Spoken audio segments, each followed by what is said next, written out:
see how Beast of Bodmin would live here without being seen, without being spotted.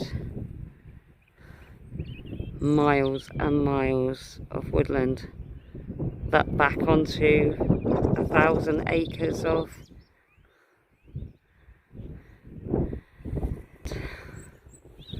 it's amazing, really. You wouldn't see it on here, this lane, but you might see it down there, or down there in the summer. It wouldn't walk through here now because there's no vegetation, it's all died back for winter. In the summer it's going to look very different. Anyway, please like and subscribe. Thank you very much. Bye bye.